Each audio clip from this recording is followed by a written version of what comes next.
Mesdames, Messieurs, bonsoir. Je vous remercie de votre présence ce soir. C'est un grand plaisir pour moi de vous recevoir en ce lieu si chargé d'histoire et de symboles. En un mot, ce lieu unique entre tous qu'est le Collège de France et qui m'honore cette année de son invitation à vous rencontrer. Je placerai chaque cours sous les auspices d'une citation. Celle du jour nous vient du peintre Pierre Soulages. Écoutez-la bien. C'est ce que je fais qui m'apprend ce que je cherche. Comme vous le savez, cette chaire consacrée à la création artistique est une chaire annuelle. J'ai choisi, comme Christian de Portzamparc, de ne pas distinguer les cours et les séminaires comme il est de coutume au collège. Ma profession, tout du moins telle que je la pratique, ne sait sans doute pas vraiment faire le distinguo entre le cours, disons, solennel et l'expérimental. À la vérité, cette distinction s'opérera presque à mon insu, puisqu'à chaque cours, j'ai invité des musiciens qui interviendront principalement en deuxième partie. Ces cours et séminaires, donc, seront confondus en séances de 2 heures. Si j'accepte les 2 conférences qui seront prononcées par Jacques Amblard, en effet, ce dernier est l'auteur d'un livre qu'il a consacré à ma musique, et si j'ai souhaité qu'il intervienne au collège, c'est sans doute parce qu'il peut dire ce que je ne pourrais dire, ce que je ne pourrais dire moi-même, en particulier sur une notion qui lui est chère et qu'il a nommée à propos de mon travail l'intonationnisme. Je vous renvoie donc à la séance du 16 février, c'est-à-dire la semaine prochaine, de 17h à 18h, qui sera tenue par Jacques Amblard et consacrée à la musique comme discipline limite, sous-titrée aux confins du sacré et du populaire, la musique comme objectivation de l'affect. Et à celle du 30 mars, également de 17 à 18h, plus spécifiquement consacrée à ma propre place dans le paysage esthétique du XXe siècle. Je ne manquerai donc pas d'en apprendre plus moi-même à cette occasion. Moi qui n'ai jamais pris l'habitude d'enseigner, et bien que je ne déteste pas le faire, il faudra bien que je me résolve en ces lieux à prononcer le mot de cours. J'aimerais donc vous exposer en quelques mots le plan que j'ai préparé pour vous jusqu'au 4 mai. Les dates exactes sont publiées dans le programme du collège, comme vous le savez, ainsi que sur le site Internet. Presque chaque cours sera accompagné de musique vivante, et c'est, je crois, la moindre des choses pour une chaire consacrée à la création musicale. J'ai donc invité l'ensemble Ars Nova et son chef Philippe Naon, le clarinettiste Armand Angster, Françoise Kubler, la soprano, la pianiste Vanessa Wagner et le quatuor Danel. Également dans les séances consacrées à l'opéra, qui seront les 3 dernières séances de mes cours ici au collège, d'autres collaborateurs non musiciens comme le metteur en scène Ludovic Lagarde ou Giuseppe Friggeni, avec lequel je travaille en ce moment, l'écrivain Olivier Cadio, et d'autres, comme Rita de Letteris, ma collaboratrice sur l'opéra que je suis en train de faire. Voilà. Les pièces que ces amis musiciens interpréteront pour vous sont toutes issues de mon catalogue de musique de chambre ou d'ensemble. Comme il n'est évidemment pas possible d'attirer ici des formations trop importantes, vous comprendrez, je me contenterai de disques et d'enregistrements en ce qui concerne ma musique symphonique. Les intitulés de ces cours, si j'accepte donc les 3 derniers qui seront entièrement consacrés à l'opéra, portent tous des intitulés que l'on pourrait aisément qualifier, tout du moins dans leur titre, de deleuziens. À la vérité, ce sont de simples analogies que je trace, plus exactement que j'indique, car il n'y aura là pas l'ombre d'une quelconque tentative de théoriser ou de philosophiser des concepts qui ne sont chez moi que des décisions poétiques adjacentes à des actes créatifs de construction. J'aurai l'occasion très souvent, je crois, de revenir sur la grande figure de Gilles Deleuze, dont je ne prétends pas maîtriser l'ensemble des textes, ni même de la pensée, mais dont un au moins, le rhizome, a eu une influence sur mon travail absolument considérable, jusqu'à littéralement transmuter tout ce que je pouvais imaginer de la question du développement musical. J'y reviendrai la semaine prochaine de façon peut-être plus précise qu'aujourd'hui. En effet, le mot « composer », je reviens à mon programme, est toujours associé à un autre, comme aujourd'hui « décomposer »,« recomposer », et plus tardivement « détourner »,« dériver »,« greffer »,« relier »,« courber », etc. Toutes ces notions, exprimées par des infinitifs un peu péremptoires, ne relèvent donc pas d'un programme, voire d'un quelconque système au service de ma musique, encore moins d'une autre, ni même d'une ambition spéculative ou doctrinale. Ces notions exprimées par ces mots se réfèrent en fait à des gestes de construction, c'est-à-dire de composition musicale. Par exemple, le cours du 16 février porte le titre « Composer, détourner ». On comprendra alors que je m'intéresse à la question du détour, mais aussi à celle de détourner quelque chose et, pourquoi pas, dévier ou dériver. Mais auparavant, et puisque j'ai cité ce mot aussi lourd, j'aimerais m'attarder un peu sur le mot théorie qui connaît bien des interprétations. En musique, dès lors que l'on dépasse la simple définition afférente au solfège, la théorie relève souvent d'une représentation idéale ou imaginaire, souvent éloignée, voire rétive aux applications, au réel musical en somme. Pour qu'une théorie musicale puisse être envisagée comme axiomatique, il me semble nécessaire qu'elle doit établir un résultat expérimental, c'est-à-dire vérifiable, un peu comme procèdent les scientifiques lorsqu'ils ont à prouver la validité de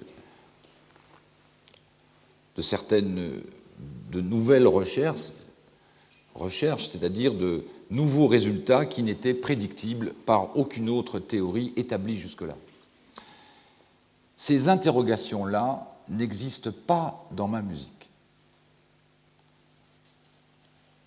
En revanche, en musique, on peut contrôler quelques paramètres, enfin, je veux dire, pas trop mal, et les maîtriser, tout du moins en avoir le sentiment. Ainsi, en décomposant et recomposant Commedia, la pièce que vous entendrez tout à l'heure interprétée par Philippe Naon, Françoise Kubler et les musiciens de l'ensemble Ars Nova, je m'attacherai à définir les décisions qui fondent cette musique, c'est-à-dire celles concernant le timbre, la vitesse, les échelles mélodiques, le contexte géographique en somme. Ainsi, comment on prend une décision de hauteur alors qu'on gère simplement une question d'orchestration? Ou comment gère-t-on cette même question d'orchestration dès lors qu'on a pris le parti de changer abruptement un environnement harmonique? Mais une musique, ce n'est pas seulement un ensemble de décisions, c'est aussi un parcours, c'est un peu comme une histoire. Mais c'est une histoire animée par des zones floues, des contours incertains et des embarras aussi. C'est-à-dire que l'on ne sait pas. Tout cela fonde le parcours structurel de la petite pièce Commedia que nous écouterons tout à l'heure, comme toutes celles que j'ai pu écrire et évidemment celles que j'écris aujourd'hui.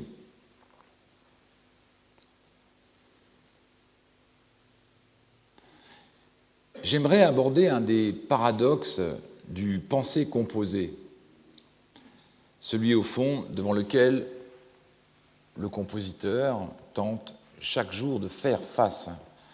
Le premier titre de ma leçon inaugurale était « Comment c'est ?» Comment c'est ? C'était aussi amusant, parce que, évidemment, vous l'avez compris, il y avait commencé, tout ça me plaisait beaucoup. Mais c'est le titre d'un ouvrage de Samuel Beckett, dont la grande figure ne cesse pas depuis toujours de me préoccuper. Et j'ai dû retirer ce titre moi-même, parce qu'il m'apparaissait impossible d'accoler mon propre nom à celui d'un titre et d'un auteur aussi célèbre que Beckett. Il faut préciser également que je risquais d'avoir des problèmes, et je peux le comprendre, avec les éditions de Minuit, qui sont l'éditeur de Beckett, qui ont pourtant toujours été extrêmement courtois avec moi, en m'autorisant sans problème un droit de citation sur beaucoup de mes partitions, jusqu'à Faustus the Last Night, mon dernier opéra. Mais au fond, la question reste bien comment c'est créer, inventer, entendre, construire, faire, etc.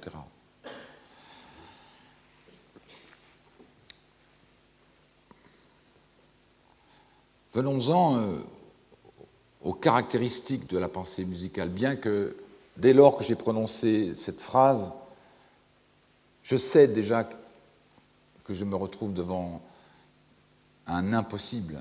Je n'arriverai pas à définir ce que sont les caractéristiques de cette pensée, naturellement. Donc, je me résoudrai uniquement à dire quelques mots sur la façon de penser, c'est-à-dire d'entendre. Quelquefois, il peut exister, en tout cas c'est très fort pour moi, une confusion entre penser et entendre. Je ne fais pas beaucoup de différence entre ces deux termes. Mais comment on entend la musique ? Comment cela se pense ? Comment peut-on construire une musique et par quel développement cette pensée s'étend-elle jusqu'à nous ? Comment la pensée advient, disent les philosophes, jusqu'à nous ? C'est une question qui n'est pas si naturelle pour moi, car il m'est très naturel d'écrire de la musique. C'est-à-dire que je n'y pense pas. Mais cette invitation au collège m'a contraint de réfléchir à cette question, ce problème, de façon insolite. La première chose sur laquelle j'ai réfléchi est assez simple. Bien qu'à mon avis, elle repose sur une schise, comme disent les psychanalystes. Comment s'opère le passage, le transfert d'une forme de pensée à une autre ? Comment c'est expliciter ce qui relève de la division intellectuelle qu'elle implique ? Je vais vous donner un exemple. Lorsque j'ai pensé ce texte, ou par exemple lorsque j'écrivais ma leçon inaugurale, je ne cessais pas de penser et de travailler ma musique. C'est-à-dire que d'une main, j'écrivais le texte, et puis de l'autre, j'écrivais ma musique. Car il m'est impossible de passer un seul instant sans écrire de la musique. Je ne peux pas me passer de cette activité. C'est-à-dire que j'écris un texte et je compose une musique. Évidemment pas en même temps, mais quelque chose se tisse entre ces deux espaces. Tous les jours, je passais, repassais et traversais le gué qui me séparait d'une pratique à l'autre. Je vous fais grâce des affres que suppose un tel clivage du travail intellectuel. Deux langages, même si je ne crois guère la musique comme langage, cohabitaient presque harmonieusement. Et pourtant, ces deux techniques de la communication ne sont pas de même nature. Leurs systèmes de mise en relation des concepts sont distincts, voire dissemblables, et non d'un point de vue linguistique, peu à voir entre eux. Ces deux allures de la pensée ne peuvent apparemment pas se rencontrer au sein d'une intention commune. D'un côté, un texte que je tente raisonner, malgré mon peu d'intérêt pour le rationnel, et de l'autre, un pur réseau d'émotions tissés à d'autres réseaux, imbriqués eux-mêmes dans d'autres dispositifs émotionnels ou structurels, etc., et vice-versa. Et pourtant, je ne cesse pas de penser comme à une même chose, c'est-à-dire, je pense. Mais ni les exigences, ni les nécessités ne sont les mêmes.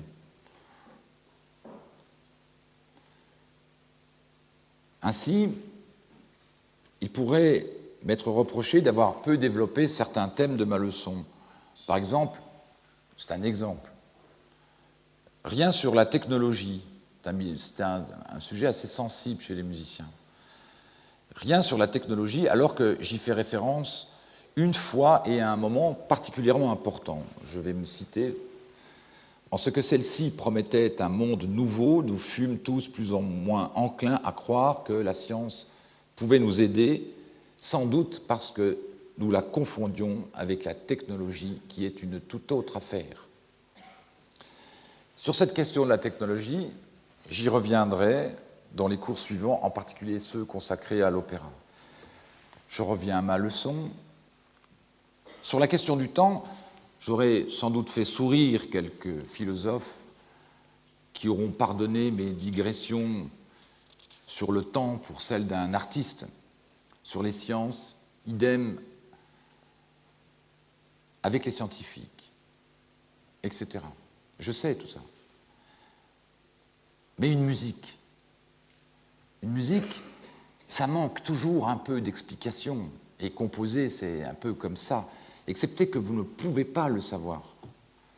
Je veux dire, vous ne pouvez pas savoir au moment même où vous l'écoutez quelles sont les choses que le compositeur a simplement esquissées ou éludées, et rien ne vous permet de le repérer. Vous ne pouvez pas savoir. En revanche, lorsque j'écoute ma propre musique, j'entends souvent d'autres musiques. Je me dis, tiens, ici, j'aurais pu faire comme ça, et là, j'aurais dû faire ceci, et alors que je suis là, j'aurais pu aller là, etc. Tous les artistes peuvent dire la même chose. Et souvent, lorsqu'il m'arrive, ça m'arrive très souvent du reste, regarder un tableau, une photographie, un film, quelquefois, je pense presque machinalement, que peut se dire celui qui l'a fait? Quels sont les espaces dans lesquels sa pensée peut encore se glisser, son imagination peut encore imaginer, créer? Quelles sont les autres choses qui sont derrière ce que nous voyons? Ainsi, dans la musique, d'autres musiques se glissent dans la musique. Certaines choses, on pourrait dire certains thèmes, si l'on entend ce mot dans une acceptation plus large que le sens, où l'entendent en général les musiciens, certaines choses, disais-je, à l'instar de la leçon inaugurale, ne sont pas développées, seulement amorcées, au mieux suggérées, mais il ne vous viendrait pas à l'idée de me le reprocher parce qu'il vous est impossible de savoir ce qui aurait dû être, puisque cela n'est pas. Naturellement, on peut, vous avez le droit, c'est même un devoir, d'avoir un discours critique. Par exemple, vous pouvez dire « Ah, il ne va pas assez loin dans le développement de cette phrase. Pourquoi cette autre est si mal orchestrée? Le rythme est trop symétrique. L'harmonie pas assez ouverte. Les accords sont trop fermés ici. L'instrumentation aurait pu être choisie différemment dans ce contexte, etc. » Le discours critique sur une œuvre n'est qu'un discours critique. On dira « c'est bien » ou « c'est pas bien », mais en général, peu de personnes iront vous reprocher de ne pas avoir été là, alors que de ce point-là, c'était possible. Personne ne fait jamais ça. Je vous donnerai un exemple assez simple. Moi, j'aime beaucoup Schumann, et on fait toujours beaucoup de reproches à Schumann. Les musicologues reprochent toujours à Schumann ses fautes d'harmonie, ses orchestrations ternes. Et en même temps, Schumann est là, et personne ne sait comment changer Schumann. Personne n'a fait mieux que Schumann lui-même.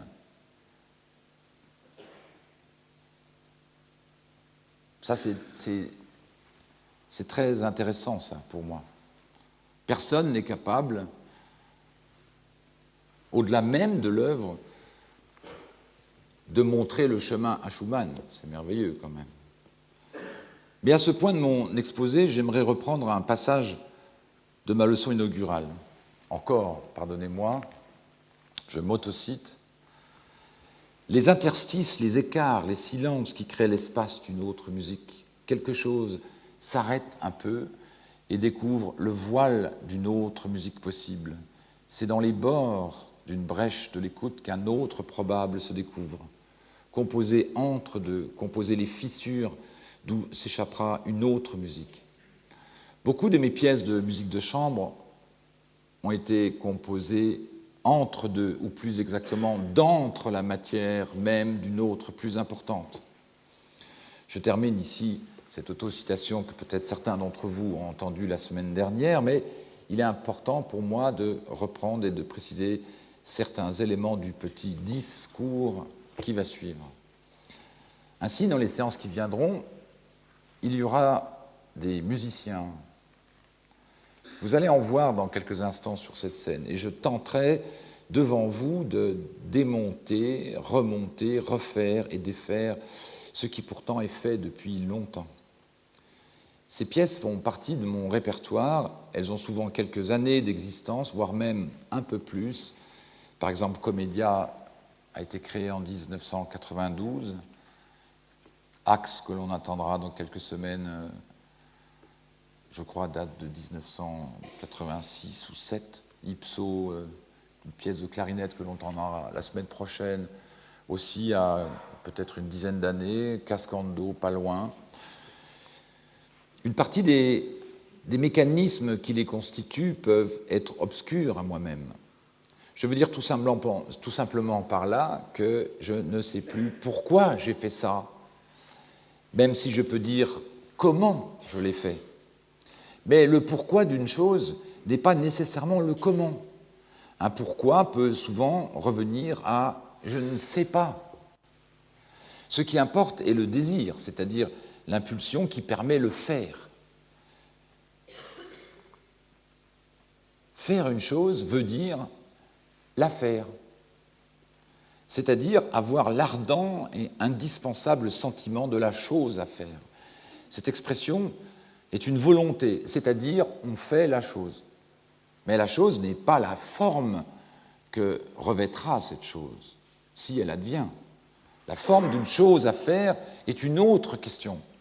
Elle est en quelque sorte le vêtement du désir de cette chose. Par exemple, vous pouvez très bien avoir le désir d'une chose et ne pas réaliser la forme à laquelle vous rêviez pour cette chose. Lorsque l'on commence à composer, le désir, mais c'est vrai pour tout artiste, ne correspond pas toujours, le désir ne correspond pas toujours aux moyens dont celui-ci dispose pour réaliser cette chose. Je me souviens que de ces formes sonores, donc, mais en suis-je si certain, ces formes qui hantaient mon imagination dès lors que j'avais décidé de composer. À la vérité, elle n'était qu'un conglomérat abstrait de ma mémoire récente. Je découvrais le monde des formes des musiques nouvelles que j'écoutais et mon cerveau diluait ces informations en strates inégales et quelquefois surdimensionnées eu égard à ma propre capacité à les réaliser. J'en souffrais beaucoup. Ça me réveillait la nuit.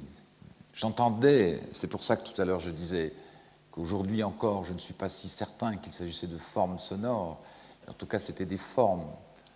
Comment peut-on dire lorsqu'on rêve que l'on entend, par exemple? Qu'est-ce que ça veut dire? Et je me souviens, quand j'avais peut-être 18 ans, disons, je me réveillais la nuit avec des bouffées de musique d'une complexité incroyable. Et je me jetais sur des pages comme ça. Ma main était inerte, quoi. Je ne savais pas comment faire. Je ne pouvais écrire Je ne pouvais donner un vêtement à la forme à laquelle je rêvais. C'est pour ça qu'il convient toujours de distinguer le pourquoi du comment, le désir, l'instant du désir, d'une forme, la nécessité de faire cette chose-là, le contexte, et même le contexte, si j'ose dire, général. Par exemple, aujourd'hui,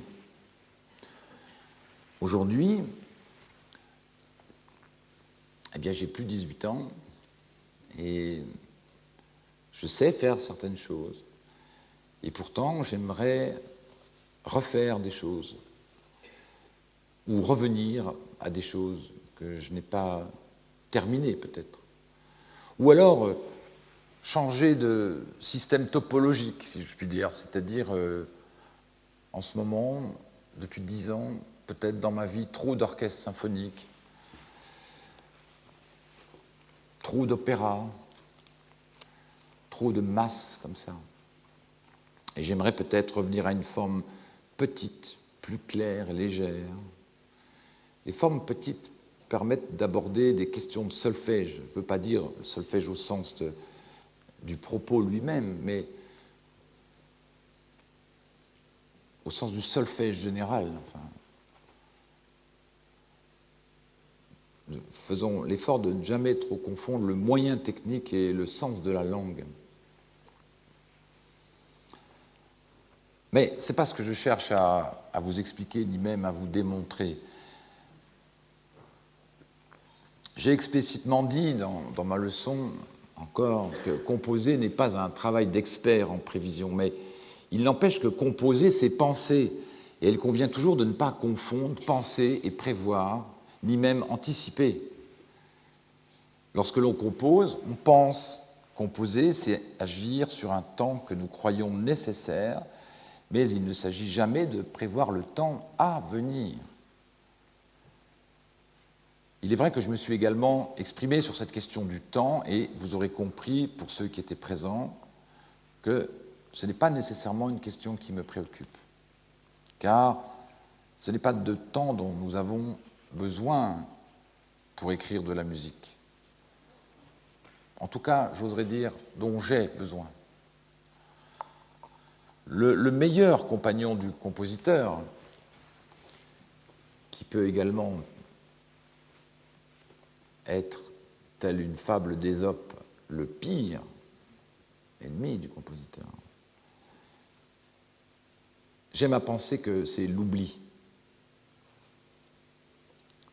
Il est impératif d'oublier les processus avec lesquels un compositeur travaille. Et là, peut-être, je vais préciser, avec lesquels je travaille. Car c'est dans l'oubli de ceci que peut se jouer le discours d'une composition. J'ajoute que cette prise de position presque autoritaire peut aisément être contestée, en particulier par bien des courants stylistiques qui agitent aujourd'hui la musique. Mais pour ma part, et si je le revendique, il ne s'agit pas d'un oubli passif, c'est une action, c'est un oubli actif, c'est une décision. Mais c'est aussi une transition qui me permet de poursuivre le geste antérieur. C'est une sélection qui permet de se décharger du passé en effaçant les traces. Naturellement, l'oubli dont je parle est une image poétique. Il n'est ici qu'un geste d'artiste, pas une conviction morale ou éthique sur la définition de ce mot qui comporte bien d'autres acceptations. Par exemple, que voudrait dire l'oubli en politique ? Mais si j'aime à parler d'oubli, et si je fais cet effort, c'est sans doute parce que j'ai toujours rêvé une musique capable de se régénérer elle-même, mais elle-même à d'autres sources qu'elle-même. Je veux dire par là une musique qui serait assez folle pour oublier continuellement sa propre origine. En composant, il m'arrive de chercher les points de fuite, comme disait Deleuze. Il y aurait là comme l'idée d'une musique animée par une croissance d'invasion végétale, un peu à l'image des forêts tropicales qui prolifèrent par des milliers d'espèces différentes. Ce foisonnement semble anarchique, même s'il existe un déterminisme écologique, et aussi en musique, du reste. Mais il reste qu'en musique, nous pouvons ressentir cette profusion sonore qui, à la vérité, est probablement une émotion, comme un envahissement. L'envahissement est une notion chère à la composition musicale. On ne compte pas les œuvres qui peuvent exiger ce sentiment de nous. C'est que écouter peut incliner notre cerveau à ressentir et percevoir les informations sonores comme une invasion. Notre mémoire s'y perd et peine à reconstruire le flux. En quelque sorte, cette invasion sonore peut générer un oubli. Le surplus d'informations nous envahit et produit l'oubli. C'est un sentiment que nous connaissons tous à l'écoute de la musique. Nous le savons en écoutant certaines œuvres de Bach, Mahler, Strauss, Boulez, Ligeti et tant d'autres. Mais supposer une technique de l'oubli, c'est envisager que la matière dont je parlais à propos de la composition soit oublieuse de son propre parcours et du matériau qu'elle a généré antécédemment. Une fois encore, c'est une métaphore. L'oubli dont je parle ne peut rester qu'une métaphore, une image, presque une allégorie. Ce paradoxe est une intention, car composer, c'est projeter des investissements. Et là, je veux dire au sens propre, où il convient d'espérer un retour sur l'investissement engagé. On n'échappe pas à un paradoxe encore un, car le geste d'une œuvre relève toujours d'une volonté de poursuivre. Il faut donc toujours inventer les moyens d'accroître le flux. Vous serez peut-être surpris, tout à l'heure, de me voir vous faire voir certains documents qui semblent très autoritaires dans leurs intentions, mais qui sont au fond toujours que des moyens presque locaux de régler des questions en allant chercher des, j'oserais dire, des zones de définition ailleurs. C'est pour ça que je parlerai d'architecture, de photographie, de cinéma. Certaines choses, tout à coup, adviennent à moi et me permettent de régler un petit problème. Mais l'expression de la résolution de ce problème, en aucun cas ne devra être compris comme, encore une fois, un principe doctrinal. Je ne fais pas de théorie. Ce que je tente de préciser, c'est que composer, c'est gérer des matériaux dont l'exigence commande une autre croissance, toujours. Cette croissance est générée par les modalités des principes de croissance antérieurs. Mais ces principes peuvent être inverses au mouvement général de la pensée et s'adapter au fur et à mesure que le matériau musical s'épanche de lui-même. Je vais vous donner un exemple en invitant Françoise Kubler, qui va chanter pour nous tout à l'heure avec les musiciens d'Ars Nova.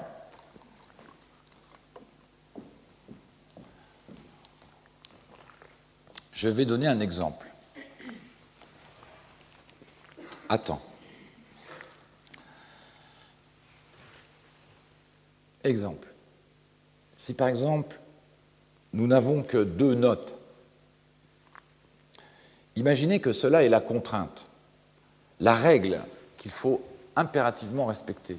La semaine prochaine, je vous parlerai un peu du jeu. Voilà, c'est un jeu, nous avons 2 notes. Et seulement 2 notes, il faut faire avec ça. Le jeu est chanter la première note, n'importe laquelle des 2. Mais dès lors que vous avez chanté la première note, le seul choix qui vous reste est donc la deuxième. Imaginons que ces 2 notes soient Do dièse et Ré bécard. Naturellement, ce n'est pas important, ça pourrait être toute autre note, mais c'est ça, je vais choisir Do dièse et Ré bécard. que Françoise va nous chanter.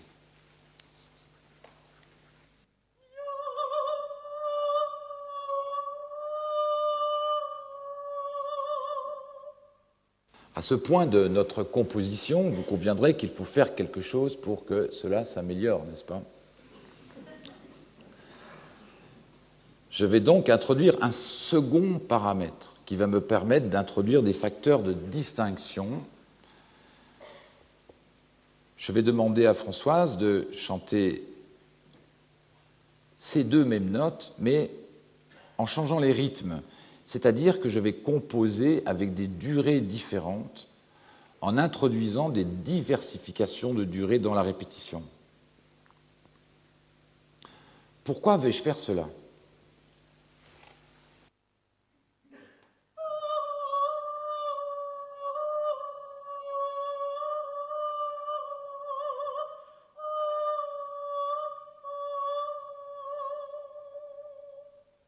Eh bien, c'est que naturellement, j'ai besoin de créer et d'inventer des mises en relation et des perspectives nouvelles à chaque événement. En quelque sorte, je crée des itérations et des différenciations qui me permettent de distinguer ma petite musique à deux notes de façon continue. Ainsi, itérer, différencier, consiste à répéter l'exécution d'une instruction un certain nombre de fois, ce nombre n'étant soumis à aucun contrôle, à l'inverse de la contrainte initiale, c'est-à-dire n'utiliser que deux notes. Mais il me reste d'autres solutions. Je peux varier les intensités de cette composition à deux notes.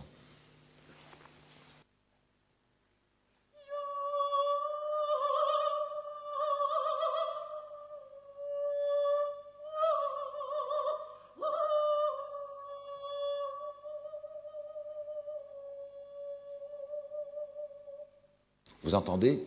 J'ai toujours mes deux notes. J'ai des durées plus ou moins longues, et puis je change les intensités presque à chaque énonciation. Enfin, je change, Françoise change. Mais je n'arriverai pas à un niveau de complexité et d'ordre différent si je garde toujours les deux mêmes notes. Alors, il me reste d'autres solutions. Je vais introduire des couleurs de son. Les musiciens disent les timbres.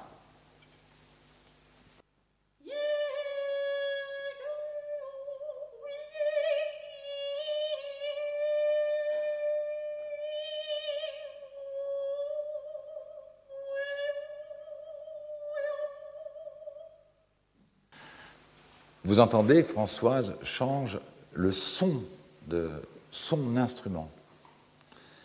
Il est vrai aussi que je n'ai que ces deux notes, mais j'aurais pu en choisir, comme je vous l'ai dit tout à l'heure, deux autres, par exemple Ré, Fa, Mi, Sol, quelle importance. Mais la règle du jeu était de n'utiliser que les notes choisies précédemment. J'ai donc joué avec ces deux notes-là. Tout est à faire avec ces deux notes. Mais si je veux accéder à un cheminement plus complexe, il va falloir que je choisisse une troisième note tout en conservant les mêmes règles antérieures.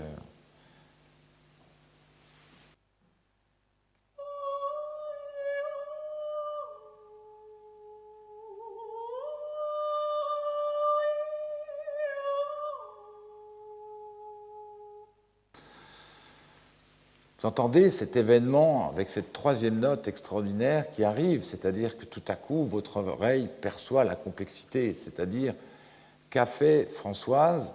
Françoise a utilisé la règle du jeu initial, l'a transformée avec mes intentions sur le rythme, sur le timbre, et à présent, elle a confondu les trois, mais rajouté une troisième note. Et pardon, et j'oublie, pardon Françoise. Vous avez remarqué qu'il n'y a pas de texte. Là, je vais lui demander de rajouter un petit texte. Par exemple, la gloria, la gloire.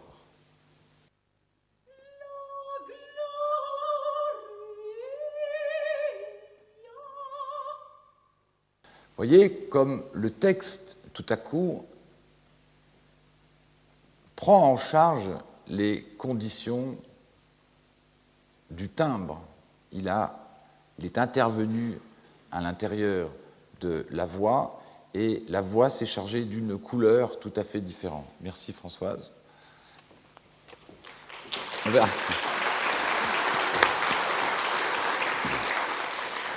Tout à l'heure, on verra comment les couleurs, les intensités, les rythmes, tout cela peut être dispersé sur l'ensemble des musiciens et participer à la construction d'une même voix. Mais d'ores et déjà, vous avez pu constater à quel point ce passage de 2 à 3 notes a été lourd de conséquences. Les incidences sur ma composition commencent enfin à créer une petite musique plus complexe et du même coup plus fluide, parce que le matériau initial s'allège de ses propres contraintes. Et nous pourrons continuer ainsi avec 4 notes et 5 notes et plus encore. Il faut remarquer qu'une décision n'est pas nécessairement synonyme de choix. C'est-à-dire que lorsque nous sommes amenés à prendre une décision, cela n'implique pas nécessairement toujours que nous avons le choix, nous devons prendre cette décision. Avoir le pouvoir, la capacité de choisir, c'est pouvoir considérer plusieurs possibles. Et il arrive que nous n'ayons pas le choix. Mais à chaque fois, nous saurons faire des possibles dont les décisions afférentes produiront, à n'en pas douter, l'oubli du processus initial. Composer, c'est ça. C'est simplement ça.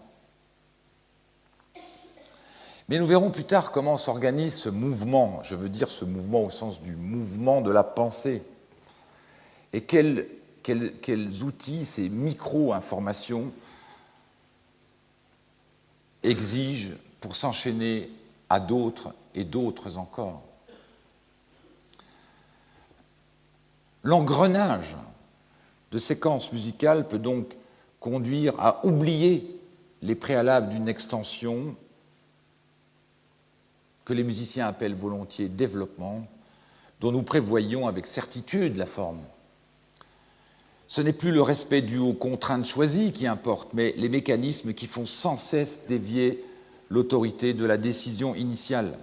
C'est en ce sens qu'il peut être important d'utiliser le mot « oubli », même s'il n'est peut-être pas le mot le plus précis sur une notion afférente à la construction d'une musique.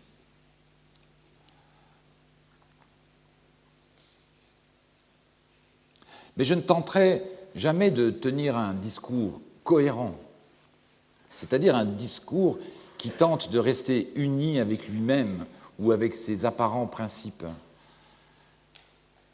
uni avec lui-même tout au long de son propre flux, mais au contraire, de tenir un discours au plus proche des systèmes dérivants de ma musique.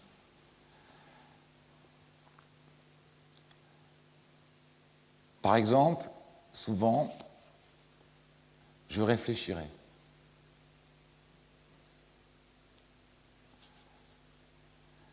Je ne vous donnerai jamais l'exemple de quelqu'un qui sait ce qu'il va toujours dire, parce que souvent, lorsque je parle, je cherche. En revanche, j'espère que j'aurai toujours quelque chose à dire, ce qui n'est pas la même chose. Chercher, c'est hésiter, mais c'est peut-être aussi créer des réseaux de pensées opposées, mais bijectifs, comme disent les mathématiciens.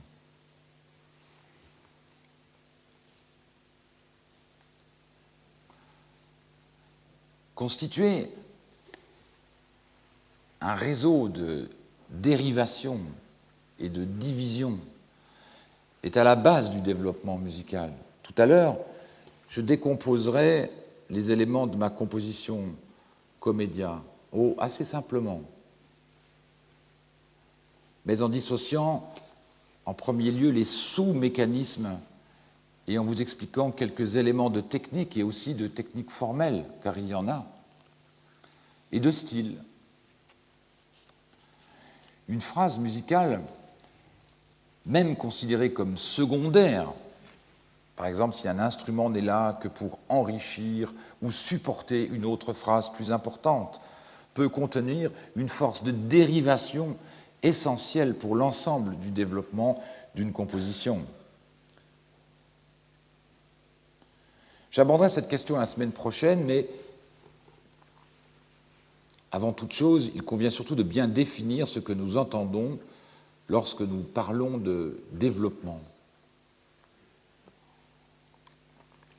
Le développement, nous dit le Larousse de la musique, est l'utilisation dans une construction musicale d'un thème ou d'un fragment de thème précédemment exposé, d'où l'on extrait divers éléments, ou bien que l'on présente avec ou sans modification, de manière variée ou en combinaisons diverses, et qui fournit ainsi une matière musicale plus ou moins étendue, restant constamment tributaire du thème. Le principe de développement est l'une des découvertes les plus importantes de la construction musicale classique. On voit ici comme le développement auquel je faisais référence un peu plus haut n'est pas d'origine musicale. Pour cette raison, un peu particulière, je vous le concède, j'aime envisager cette question comme une notion propre à la biologie, qui concerne probablement mes intérêts et mes contradictions avec la science. Mais j'avais un papa biologiste. Le développement musical, revenons à la musique, dont Beethoven est sans doute le plus grand maître, bien qu'à mon sens, certaines de ses œuvres, comme les Variations Diabelli, ne fonctionnent pas sur ce schème, on y reviendra. Le développement musical, disais-je, dont parlent les musiciens, relève toujours d'une problématique, à mon sens, plutôt minimaliste. À la fin, par exemple, dans la forme sonate, l'objet thématique est reconduit, recollecté dans sa figure initiale. Il apparaît alors comme une synthèse de toutes les transformations antérieures. L'idée est de trouver et de manipuler un thème, la plupart du temps, dans la tradition classique, un seul objet bithématique. Je dis la plupart du temps. Mais un seul objet suffisamment riche de potentialités développantes. En ce sens, il n'y a presque rien qui différencie la conception de Beethoven dont nous parlions et, dans une certaine mesure, celle de Webern ou Stockhausen, en particulier la question de la formule unique, où le développement entier est contenu dans la cellule de base. Je n'ai jamais pu m'identifier ni même m'associer à cet aspect de la pensée musicale occidentale.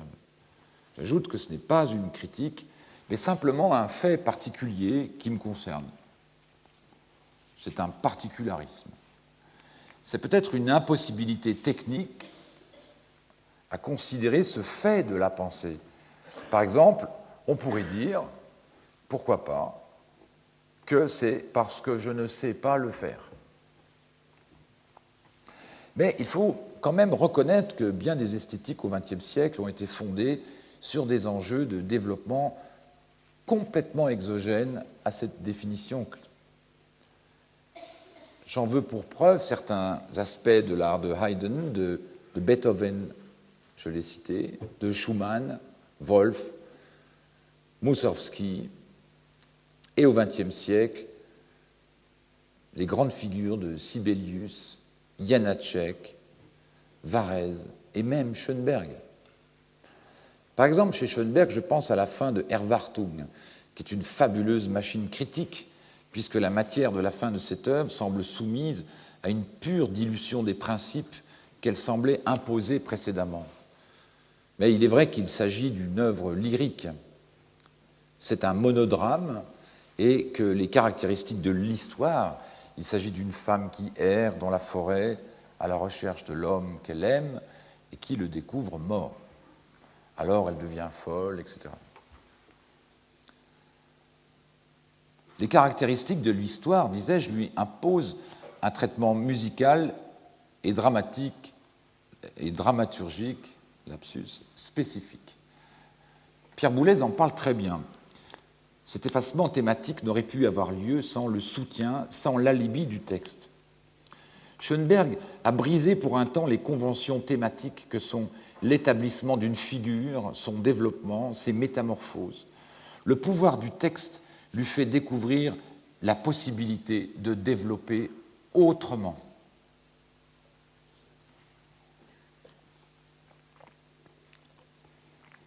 Dans le cours du 16 février, je parlerai à nouveau de développement et des formes rhétoriques dont j'aime à recouvrir ce mot. Et cette technique, ce mot et cette technique si importante aux compositeurs. Car ne nous le cachons pas,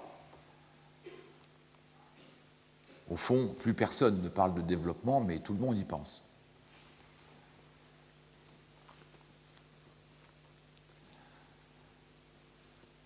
Mais revenons à mon premier propos. Il s'agit donc de mieux comprendre le fonctionnement de cet organisme vivant qu'est une composition musicale. Les réseaux d'une composition sont eux-mêmes constitués en larges ensembles de sous-réseaux. Pour créer une complexité, je ne veux dire pas au sens compliqué, il faut interconnecter les sous-unités. Les biologistes nous apprennent que les groupes de molécules se forment en interagissant pour aboutir à un résultat particulier. On engage un mouvement cellulaire en même temps que leurs sous-unités qui restent indépendantes et se confondent avec la cellule mère. Ainsi, l'interconnexion de ces éléments conduit à l'unité de l'ensemble par une confusion et un recouvrement progressif d'une sous-unité par l'autre. Souvent, il arrive aux compositeurs d'écrire d'abord des sous-unités. Pensez aux fameux carnets d'esquisses de Beethoven, qui en sont l'exemple le plus célèbre. Puis, ces sous-unités se rejoignent en groupes de mieux en mieux constitués afin de parvenir à l'unité et au métabolisme de l'ensemble. Nous disions métabolisme. Sous ce nom à connotation toujours et encore biologique, se cachent de fantastiques machines à créer.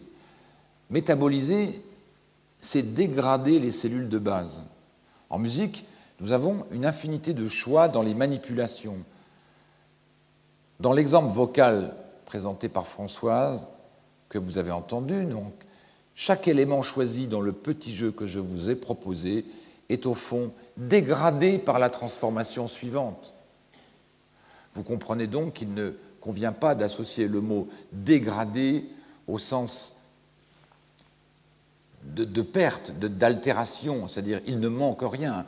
Le processus de dégradation a fonctionné dans l'exemple que je vous ai donné plutôt comme un système accumulatif et pourtant il s'agit bien d'un processus de dégradation. L'ensemble de ces transformations produit une forme. Des transferts et des enchevêtrements s'opèrent entre les sous-unités de façon soutenue. La forme s'établit en temps et au moment même où l'artisan de cette forme choisit d'en arrêter le flux, ou alors en créant un nouvel enchevêtrement. Ainsi, je vais livrer à votre entendement les mots suivants. Vous comprenez le lapsus, n'est-ce pas ? Entendement, j'aime beaucoup ça. Il y a l'intelligence et il y a l'oreille.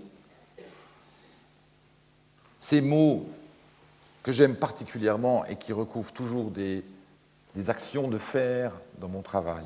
Enchevêtrer, tisser, tramer, déformer, entrelacer, altérer, dégrader, substituer, corrompre, assembler, tresser, combiner, transformer, décomposer, recomposer, composer.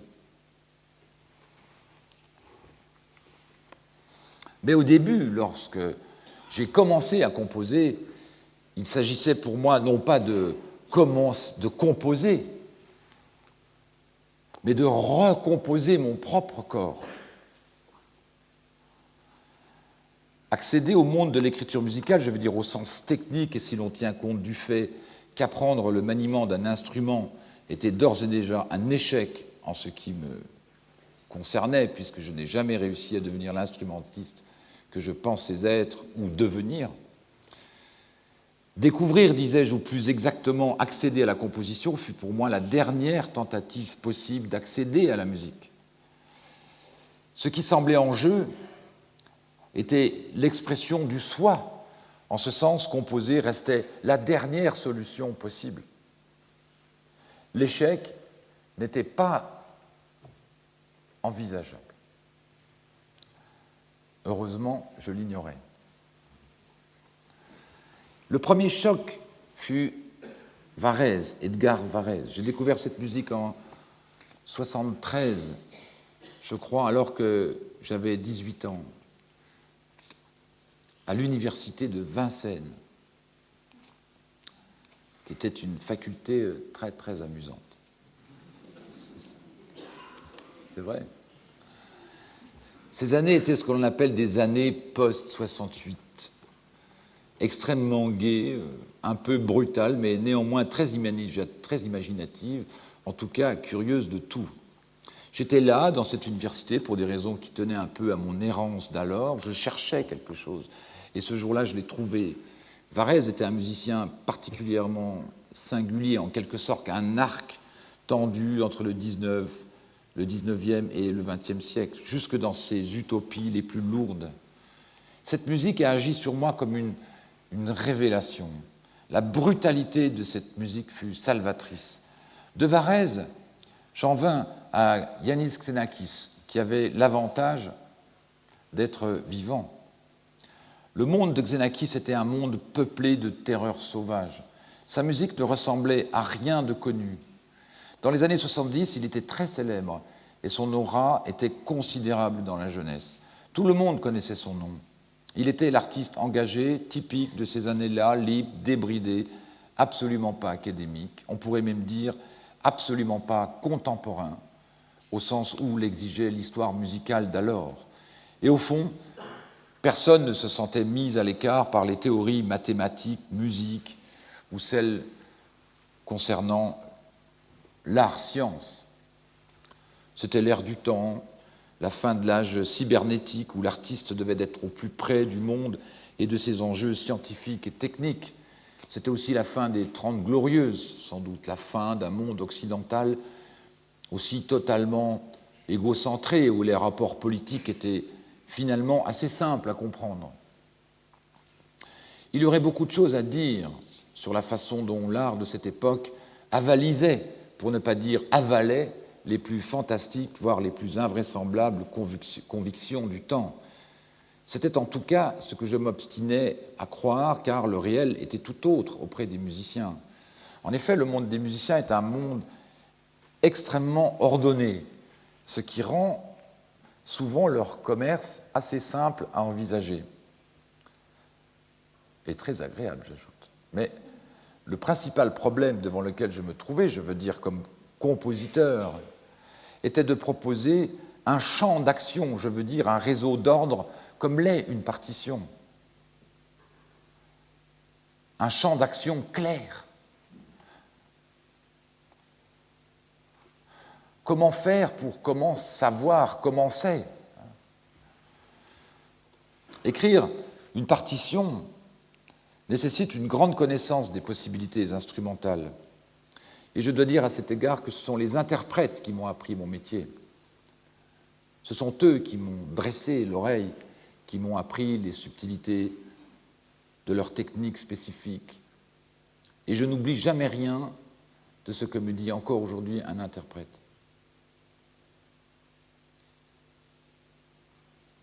Mais sur cette question, Xenakis ne pouvait être exemplaire. Sa musique était comme un monde empli de torsions instrumentales. Et j'ai donc été très tôt confronté à cette question de l'instrumentation pour laquelle Xenakis avait réglé, résolu ces enjeux de façon extraordinairement vitale, mais qui, je le répète, ne pouvaient être exemplaires pour moi. Bien des aspects de ma relation aux instruments et aux instrumentistes viennent de là. Comment fut-il possible pour moi de reconstituer ce chemin?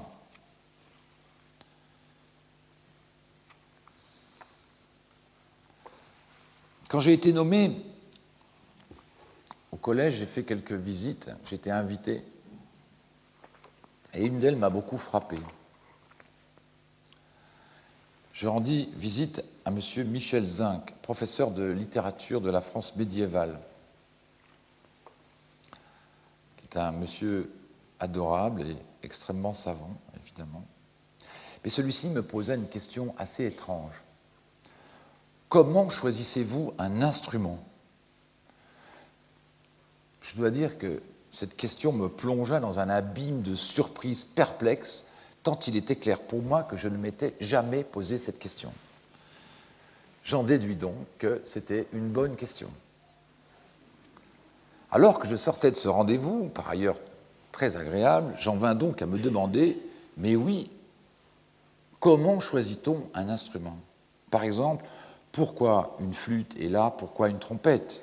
Oui, bien sûr, il y a des réponses simples. Tous les compositeurs savent répondre à ça.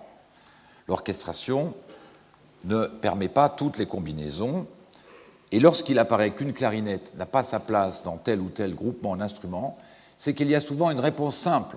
Par exemple, il ne sert à rien de doubler 5 trompettes avec une clarinette sur la même note.